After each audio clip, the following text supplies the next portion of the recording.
Lillard, long-range three, and it's good! At the buzzer, Damian Lillard! My game winner against OKC, Game 5.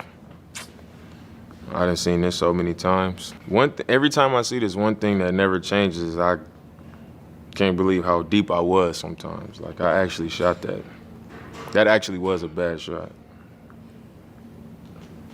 But Seth Curry, when the play is happening, Seth Curry is telling a bench, like, this is game. Like, he was telling them the game was over. And then after I made the shot, you see him turn around and stare at him like, I told you so. And he told me that after the game, but then on the tape, when you look at it, you can actually see him, like, talking to him, and then you see him turn around and stare at him. So that's like a story you don't see. And also CJ, you see him in the corner telling me to go because he don't know what I'm thinking standing that far from the basket as time is running out. I love to watch the fans' reaction, just like how excited they were when we won this game. Ahead to Lamar. The lob. The jam. What a punctuation mark to this one. Oh, my. Hello to D Miles.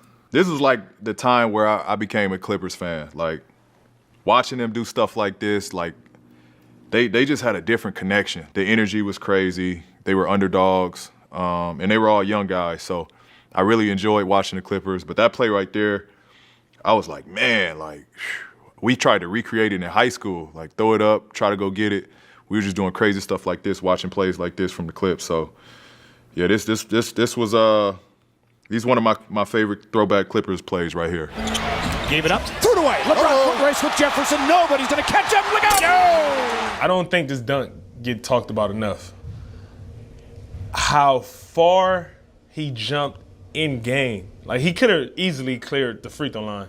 How much room he even had, like the momentum he had carrying. This dunk does not get talked about enough. It's one of the most incredible in-game dunks that I definitely seen.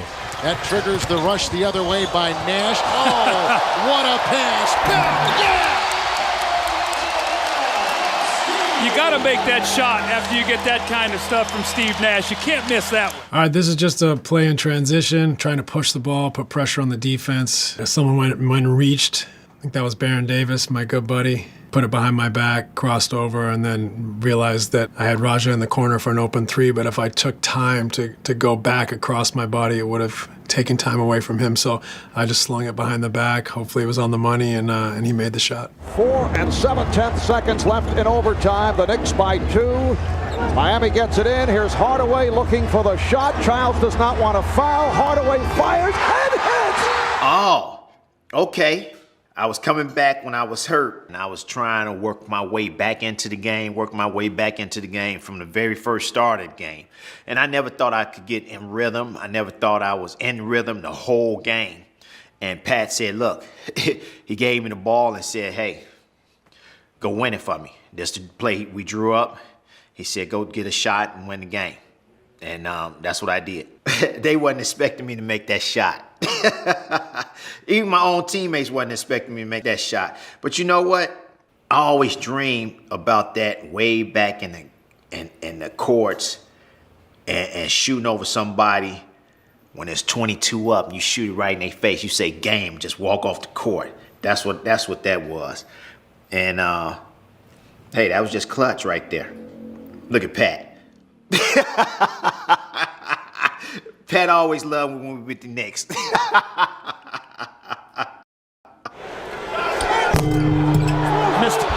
Allen 2 ties. Now you gotta make sure they don't get a 3 off. Lou crossing over, floats. Oh, at the horn. My goodness, they're going to look at it, but I think it's going to count. Oh, I remember this too. Down 2 points, and LeBron missed a free throw with 6 seconds, and I crossed Larry Hughes over and shot a floater, and Bron tried to block the shot, and he missed it. And then I started talking trash to my homeboy Abe, who's in the crowd, who's Larry Hughes' best friend, and me and Larry grew up together because we're from Missouri.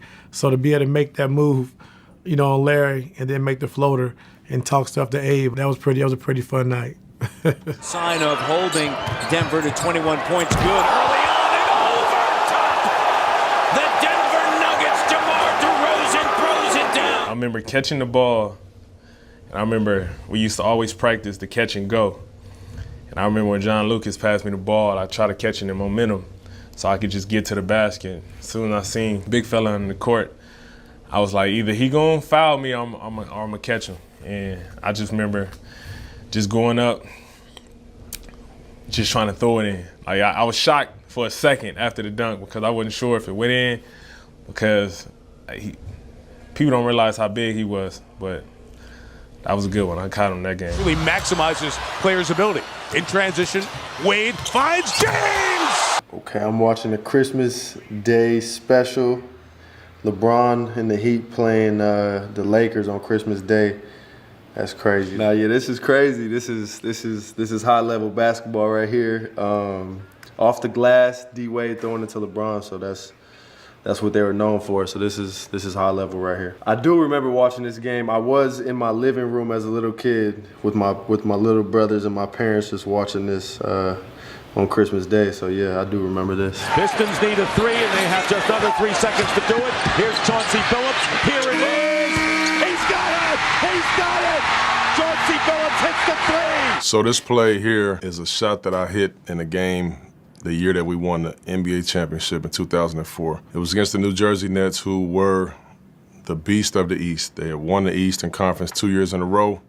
They swept us the year before, and this was an incredible series. Kerry Kittles was running at me, and I just wanted to get a clean look at the shot, and I ended up making the shot, and it was off the glass. I can't tell you that I could do it again, but it was fun. The building went crazy, but unfortunately, we ended up losing that game, and it took a little bit of the mojo out of it, but it was a big time shot in my career. Philly had no chance to play well the last couple years, so it's just a breath of fresh air that they have some NBA talent on the floor like Embiid. My first game in the NBA, probably the most meaningful one, because there was so much hype going into the season about me missing 2 years, and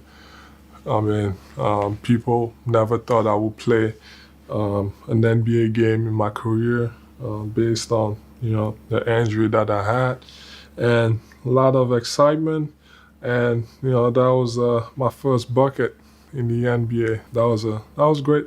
That was a great time for me because, there was so much excitement about me in that game, and, I was glad to just be on the floor and, kind of reward the fans for, waiting that long for me. Robinson goes to work again. Good job by Nesby. Hand for the jam!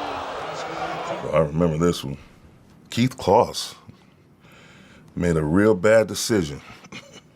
He tried to go up top with D. Ham, and it didn't turn out well at all. We had Glenn Robinson on our team, and Big Dog was a perennial 20-point-a-game scorer back mid to late 90s through the early 2000s, and I used to play alongside of him. I was one of the first small ball power forwards. They used to have to be cross-matched with sometimes 6'11", 7-foot guys. So based on my physicality and verticality, I felt comfortable, as this clip showed.